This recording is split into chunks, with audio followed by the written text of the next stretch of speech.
right, welcome back. You're still watching Africa's Finest Breakfast Show, Global Morning on Global Television. Now time for us to hit into the discourse, main discourse of the day. We'll be looking at the state of the nation, and we'll be looking at a very important talking point.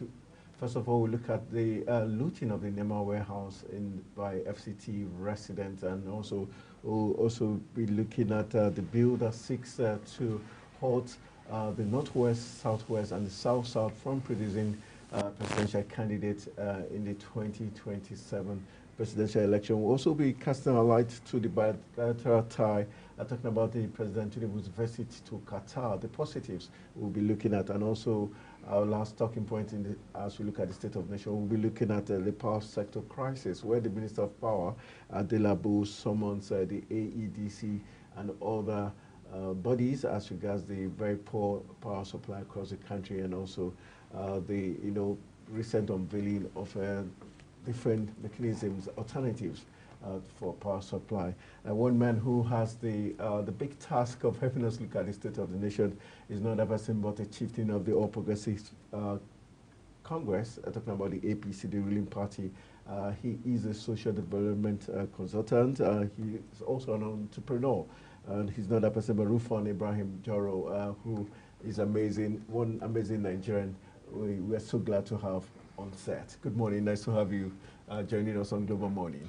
Good morning, Anthony, and thank you for having me. All right, let's start our discourse from the humanitarian angle, the recent looting of warehouses. Yes, we've seen it in other parts of the country, but what does this tell us in terms of the state of the nation, in terms of the high cost of living, the hardship, and especially most people have said for every break-in looting that occurs, there's always an insider. Does this tell us how it's getting to everybody, even the government officials and those meant to safeguard our commonwealth? Well, it's unfortunate that this is happening, but it's a reality. People are hungry, people are desperate. Even though NEMA has come out to say it wasn't their warehouse, but whoever's warehouse it was, this is the reality of things that are happening right now. Nigerians are hungry. They have no alternatives. They are desperate.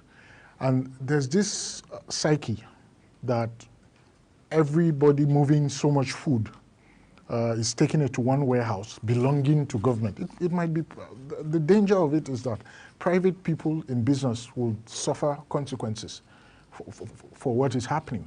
People are hungry. You see, it's exactly what happened during the NSAS protest. NSAS was just a trigger, but people were hungry. People were kept at home, no food, and then they were looking for every possible reason to find food. And when they saw that warehouses had food, they launched attack. It's the same thing that's happening right now. People will flag vehicles and loot food because with the excuse that they're hungry. But one thing we should know as citizens is that whatever the circumstances we will find ourselves, it is not an excuse to resolve into criminality, and it must be stopped immediately. We must reach out to opinion leaders, community leaders, to tell their people to lay back and not do this. Yes. The economic situation has made purchasing power less effective. You have the same amount of money you had 6 months ago. It can't buy what you bought 6 months ago. And people are looking for other alternatives to feed their families, to send their children to school. And these are realities that government has to wake up to. Government must find fast solutions for this, or else the criminality will degenerate. That's the truth of the matter. Nothing unites masses like hunger. They will come together and loot private businesses. They will come together and loot government businesses, and everybody will suffer at the end of the day. In terms of the looting, can we say it's because aside from the hunger, we know that the federal government recently said the customs also, through the federal government, said they were going to share these seized food items to Nigerians. And the first time they tried it, 7 people died. Can we say the citizenry is also not trusting government to do a very even distribution of this process. And that's why we're having this looting, them taking it by force, and also the fact that government has not found a very good mechanism to effectively distribute these items. To be candid, the people have lost confidence in government, and they have their reasons to. If you noticed, if you remember what happened during the NSAS, some of the food that was looted was not fit for consumption because they had been in warehouses for a very long time and they had even expired.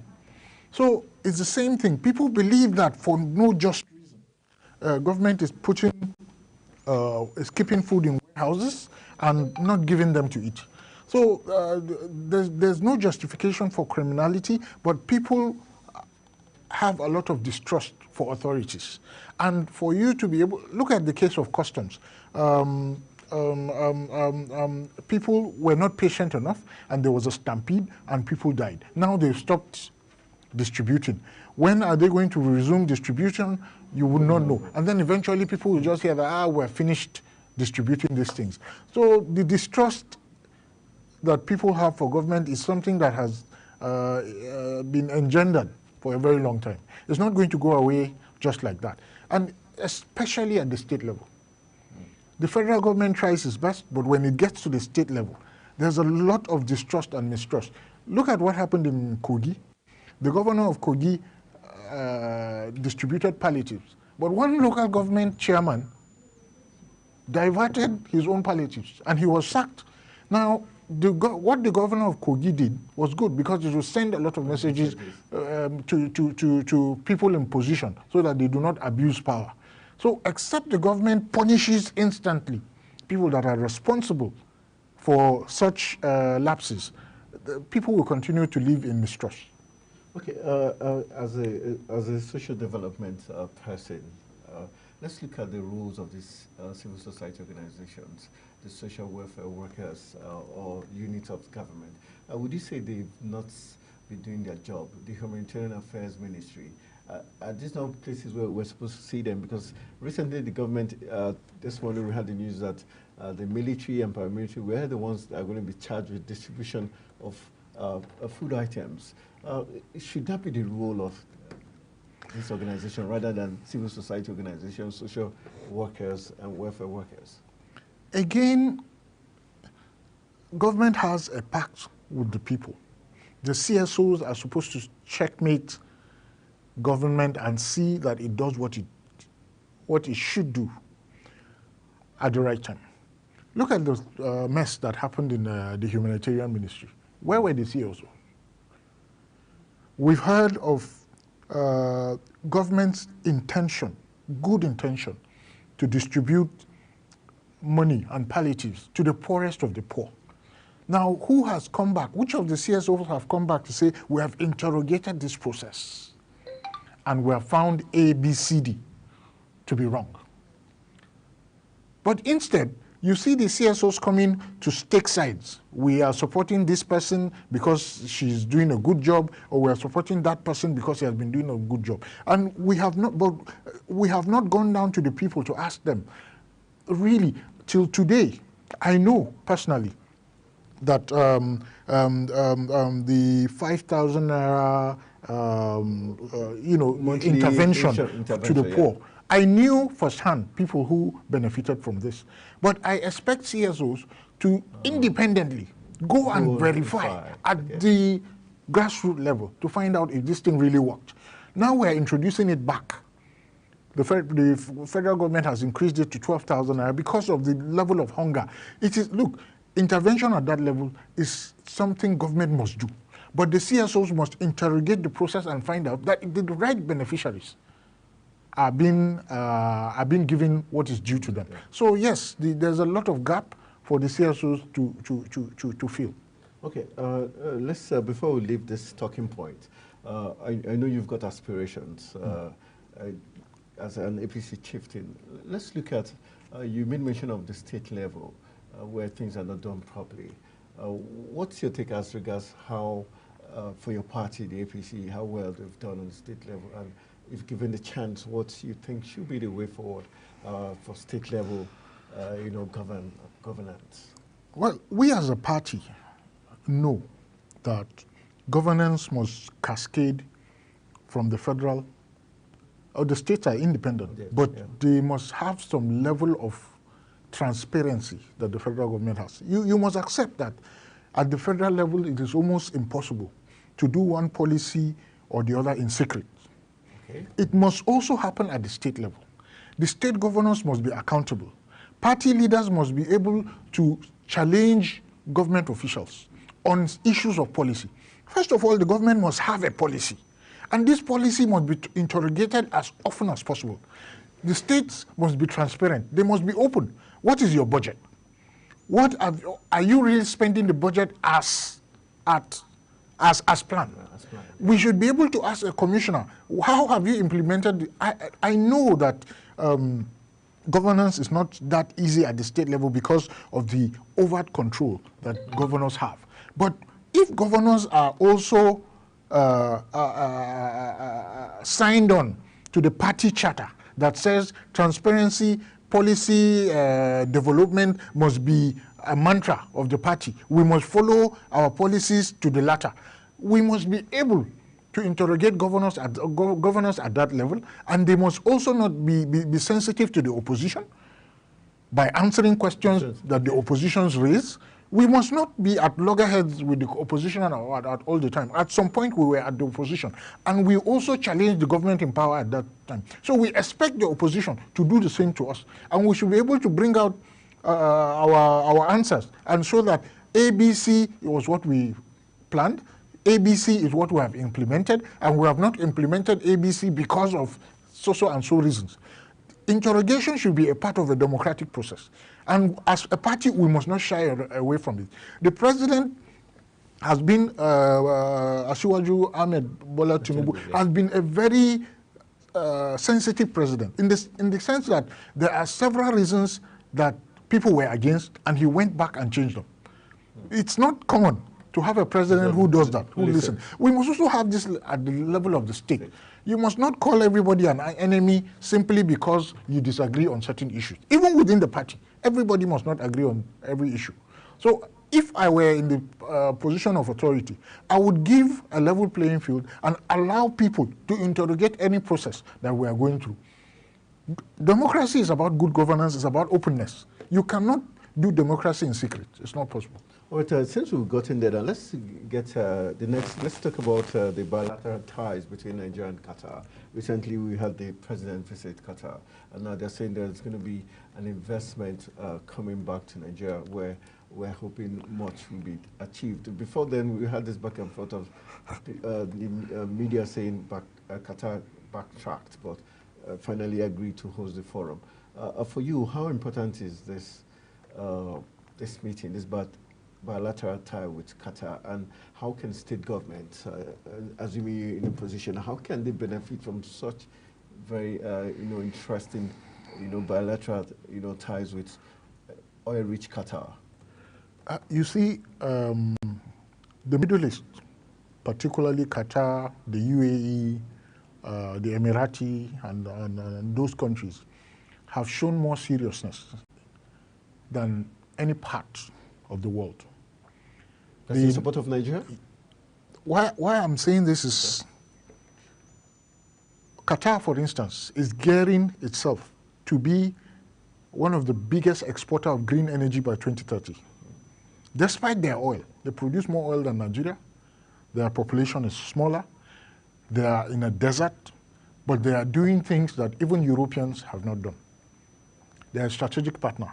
Even before the president went to Qatar, you would remember that the minister of the FCT, Nyesom Wike, had a meeting with the ambassador to Qatar on the issue of partnership. Qatar, like the UAE, has been able to develop its tourism sector. This is one sector that is a net importer of dollars that we have not explored. And I remember the FCT minister was speaking about tourism. These are one of the things, partnerships that Mr. President will look at the opportunities that we can export. They have a lot of money now. They are seeking where to invest If you look, even in Europe, they are investing in football, they are investing. Sports, Exactly. These are dormant funds. They have a lot of dormant funds that we can attract. Into, okay. So if we are able to convince Qatar and say, come and bring in $10 billion and invest in our agriculture to feed Nigerians and to make Nigeria a net exporter, and within the next 10, 15 years, we would have paid you back with interest. That's a good investment. So every investment that will bring in every dollar that we need is welcome development. Nigeria is in the crisis right now because our population is growing, our revenues for dollar is shrinking. We're importing more than we're exporting. It's not sustainable. Even the $40 billion that we used to make from oil is not guaranteed anymore. And we import things worth more than $100 billion a year. So where would the deficit okay. Exactly? Okay, let's look at using your home state and the community, for example, looking at the agricultural setting there. How would you think we can tap into the bilateral ties with Qatar? The governor of Niger State did something very wonderful. First of all, is it the former governor? No, the present governor of Niger State. Bogo. Yes. Okay. He first of all opened Niger to business. He has identified about 50,000 hectares of land in Niger State. You know, Niger State is the biggest state by landmass and an agrarian state and has a good network of water. From the River Niger and its tributaries, they can do irrigation. They can farm all year round. Wow. Now, but the most important thing he did was that he has identified the land for agriculture. He has started buying equipment for agriculture. So it is very easy for anybody who wants to invest to come in and say, okay, I want to do 10,000 hectares of maize particular. This is the land. A lot of states have not even mapped out their agricultural land.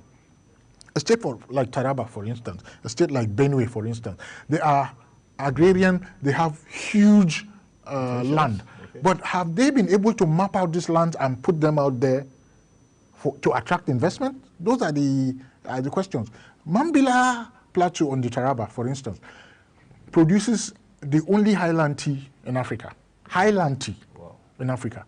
One of the best. That's unique. And yes, and the land size of Mambila that produces tea is about 50% of what Kenya uses to produce tea and exports over $900 million of tea a year. Mambila doesn't do $1 million a year. So you can see that there's a problem there. So the state government of Taraba, for instance, needs to prepare Mambila for investment. Till now, I'm telling you, if you go to Mambila with 20 people, there's no hotel to sleep. You would not find accommodation in Mambila. So if you go that day, you need to come back. Exactly. It's a tourist. It has a huge potential for tourism. It has a huge potential for tea, for coffee. But you see, it's not attractive. Is it because the turnover or it doesn't give immediate returns? Tea is harvested 2 or 3 times a year. And all the tea that is produced right now is sold. So why don't you... Honestly, we just need a government that is more sensitive to this issue. You must spend some money preparing the ground to attract investors. Investors will not just come and stand and look at empty acres of land. And then you have to deal with security.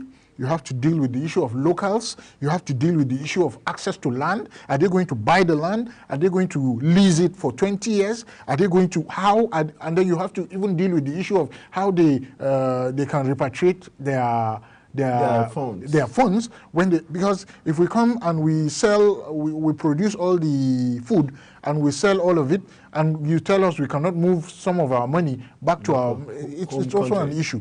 So there's a gamut of issues that have to be put together to allow investment to come in. All right, since we are talking about ease of doing business and investment now, let's move to the next talking point, which has to do with the power sector crisis, where Adelabu has summoned the Abuja Electricity Distribution Company and also the Ibadan Electricity Distribution Company. While we were coming on stage, you talked about the new alternatives where states can unveil other turbines to help them power.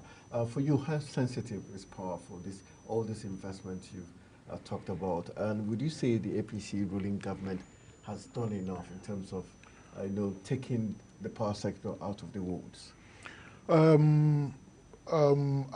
Power is the basis by which every economy, modern economy, develops. You will need power for small companies, for small producers to package whatever it is they are doing for a bigger market. One of the biggest and greatest achievements of the APC government under President Muhammadu Buhari was the liberalization of power.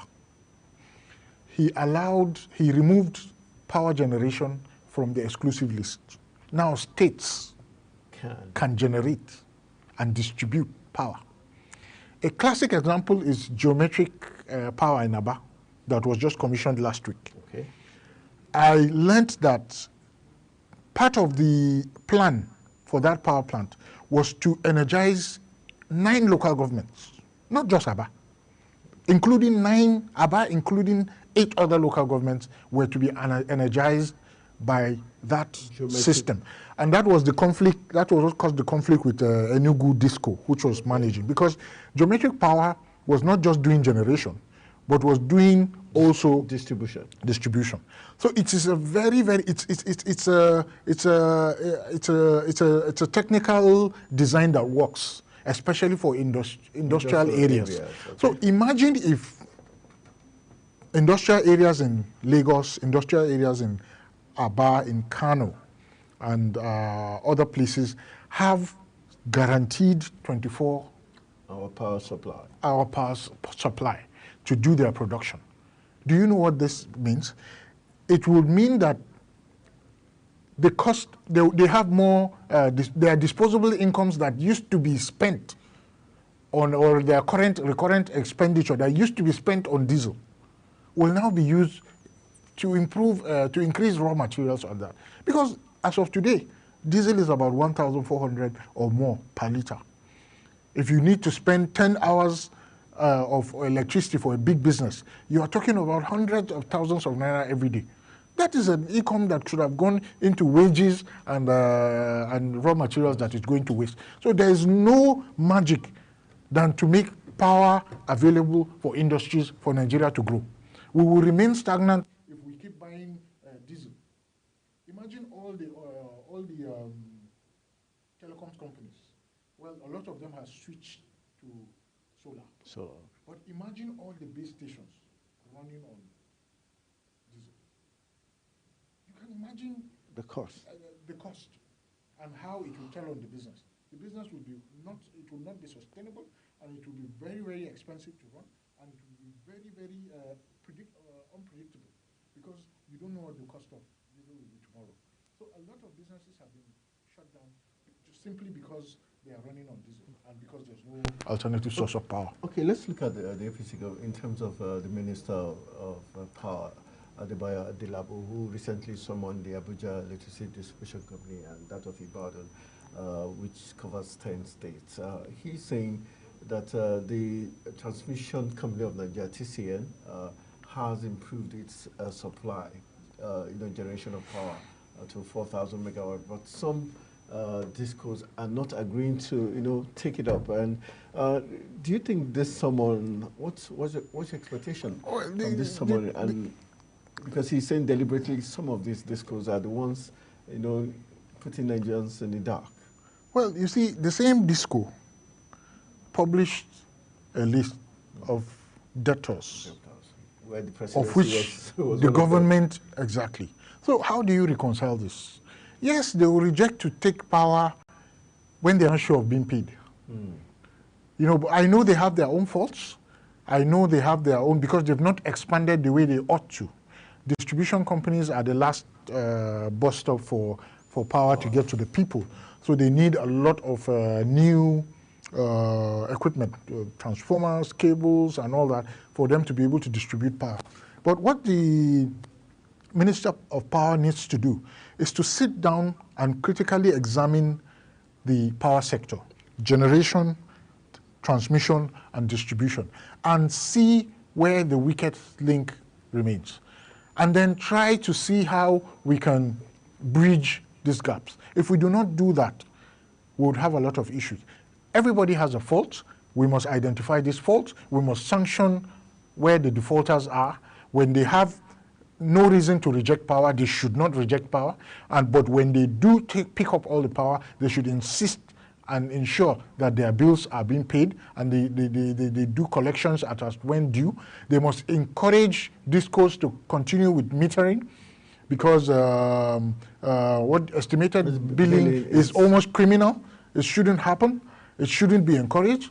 And so, but again, I know that discourse face a lot of difficulties. They say they have technologies that can help them improve collection without necessarily using the kind of meters that are approved by government. But government insists that they should use those kind of meters, and they are saying, no, we have cheaper means. Government also should imbibe innovation. If they have simple ways of measuring electricity, they should be allowed to do it. They should be allowed to at least prove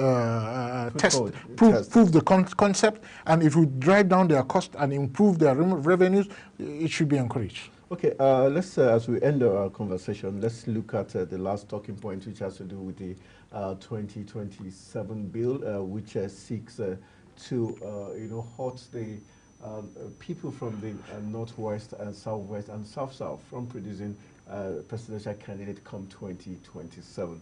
For you, do you think this is a very delicate scheme by lawmakers, saying those who have produced presidents in the past, like talking about the South-South, the Northwest, and the Southwest, technically, if it sails through, because sections 2, 3, and 4, which is going to state that those who have produced presidency, those who have produced governors from the different geopolitical zones, senatorial districts, would not have the right to.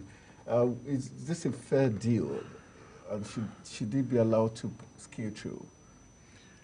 In all honesty, it will be a very difficult bill to pass, particularly because the two dominant zones, the Southwest and the Northwest, are affected.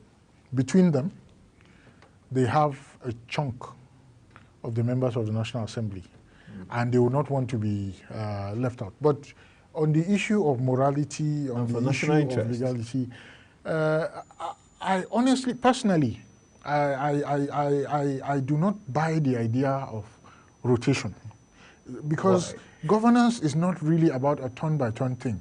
But because of the way things are, because of the way things have been reduced, you have had yours. When people are in government, they seem to favor only their own people. So I want to wait for my turn so that it fizzles back. But the problem is, you will end up having someday, if that bill goes through, you will end up having someday a zone which has micro zones or multiple tribes and religions within them, that will get confused about how to zone it within themselves. Let me give you an example. Okay. In my local government in Taraba State of Takum, okay, there are 3 dominant tribes in Takum. Okay.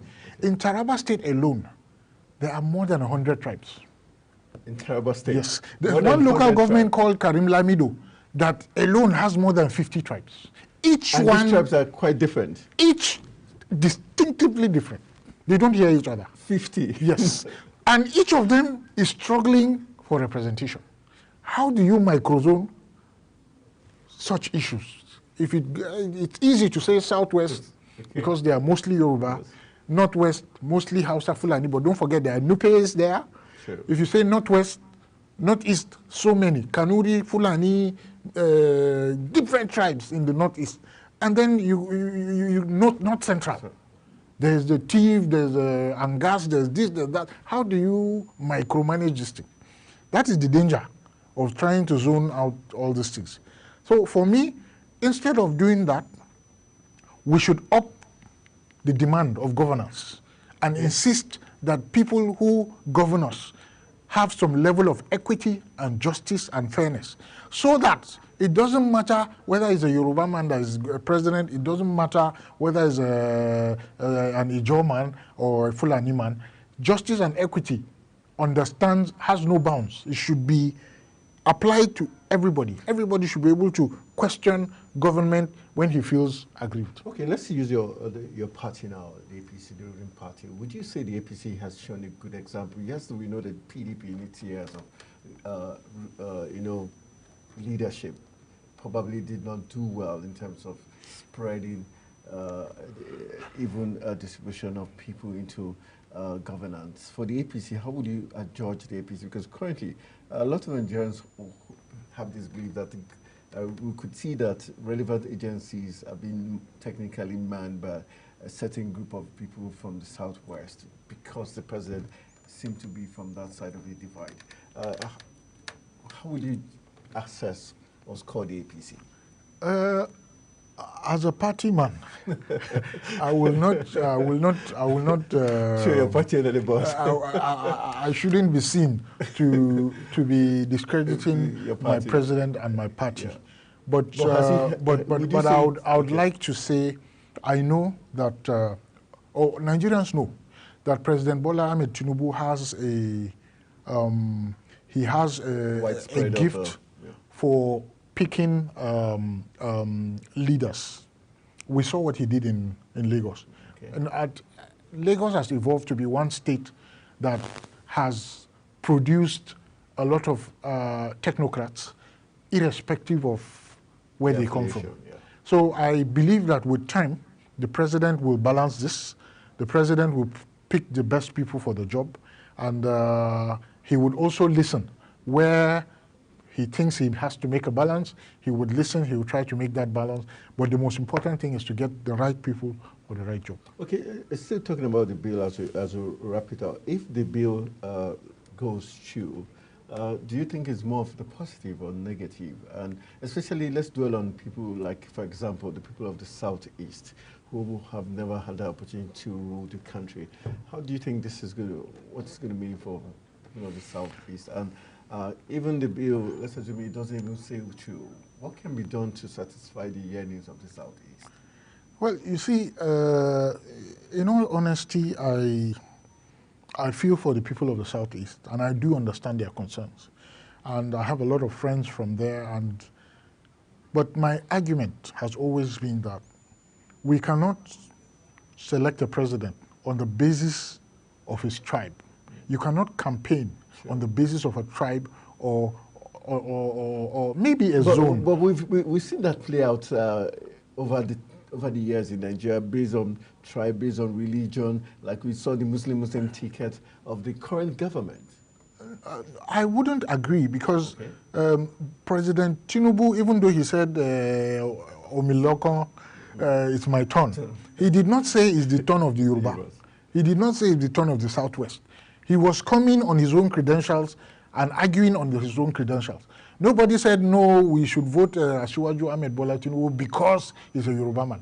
Nobody said we should vote, what's his name, President Muhammadu Buhari because he's from a Fulani man.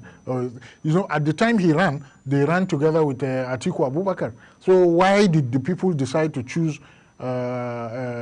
him? The same thing when President Obasanjo ran. It was not because he was a Yoruba man.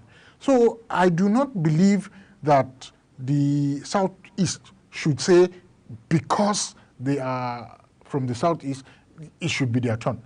But if this bill comes, be what may happen, if this bill comes through, they will have their own turn. Okay, let's put it on the larger scale. Who do this burden, should it be on the burden of the party faithfuls, like chieftains like you, the APC, or the electorates? Who can turn, this narrative around? It's both ways. I must accept that politicians are can be dubious in the sense that when something does not favor them, they will turn the electorate against they will turn the electorate against the political elites within themselves. If I know that, because when you see people cross parties and suddenly change a line of thought, how do you explain it? It's okay for you to cross parties and retain your ideology. Okay. But I do not understand why, because it's not, I didn't get, I would begin to tell my people to protest because I'm not from this tribe, I'm not from this religion, I'm not from this zone. Therefore, they should raise hell. It's unfair. And yes, the people too. Unfortunately, the masses are not they are not very interrogative about issues. So they too would follow what their leader, proposed leader, tells them to do. But we should be able to get to a point where people are able to say, let's examine ABCD and let's see which one pays us the best, and we take a decision. And then the electorate will be held responsible for whatever decisions they take. But politicians must not manipulate the political space because it favors them or not. It is unfair. And when they get to positions of authority, it is not about me and my people. When you are a governor or a president, you are not the governor of the APC or the PDP. You are the governor of the people. You should be responsible for the least person found in a community. And that person, you should be answerable to that person. That is what governance is all about. Okay, let's wrap our conversation up now. Let's talking about the political parties. Do they make it easier for these electors to make that decision? And also even for the aspirants, the people with proven integrity that want to contribute to the good of their people and the nation at large. For example, you seeking for the chance to govern your people or to lead your people. Does the party make it easier in terms of the amount they call for, the form you have to pick, and also the campaign process? Do they make it easier? No, it's not. But for instance, let's look at the statistics of the whole country. They say 5% of Nigerians, only 5% of Nigerians own 500,000. That's what the central bank says. So 5%. Only 5% of Nigerians own 500,000. So normally, even a civil servant, except you are a directorate level and higher, you do not earn 500,000 in a month. Sure. So if you are saving, you cannot save. Maybe in a year, that's when you will save, but you have bills to pay. Now, these are the same set of people who are expected, who seem to be, and this 5% seem to be, the political space seem to be designed only for them. Because if you are not able to afford exorbitant forms, the cost of forms are exorbitant. If you are not able to avoid it already, you're already off the table. And this becomes more cumbersome. Parties must find a way of looking for the best people for the job without reducing it to the issue of affordability, because it just means you are saying the highest bidder should buy. It should not be reduced to that. They should find a better way for a leadership recruitment process. We must encourage debates. We must encourage, people must produce blueprints and defend them before they go into elections, and they should be held responsible and accountable to those policies that they develop. You don't get to win the election before you start. No, we should encourage people to produce, even if it's a 5, 6, 7, 8-page document. This is my manifesto, in line with that of the party. This is what I want to do. And they should be able to defend it. And let the people who attend primaries have access to these policies and ask questions and make these choices before we get to election. So that by the time someone is elected into office, he's already interrogated at the party level and at the grassroots level, and would have to also display his intellect and whatever prowess he has to his people, and he should be held accountable on that basis. I believe that the parties should look into it critically. Such dreams? You have such dreams. Thank you. Sorry? You have such dreams of... Yes. I'm trying to examine the space in 2027 to see what would pan out. I am an open politician. If I do not contest myself, just like I did in the past, I would support people that I think would do better. But if I think that I have better things to offer, I would throw myself. All right, that's how we're going to end the conversation. I want to say a big thank you to Rafael Ibrahim Jaro for amazing discourse this morning, helping us go through the state of the nation from the bill of 2027 presidential polls, the bill that seeks to halt regional candidature, and also he helped us look at the power sector crisis, and not forgetting the bilateral ties between Nigeria and Qatar, what the president's visit and what it means for Nigeria, and other issues as regards also the looting of the neighbor warehouses was all we talked about in today's edition. I want to say thank you to the APC chieftain, who's an entrepreneur and a social development consultant. Thank you. Amazing having you. Thank you, Anthony. And we wish you all the best in your political Thank you for having me. And, thank you. All right, we'll go for a quick break. When we return, we'll be wrapping up Africa's Finest Breakfast Show, Global Morning. Stay with us.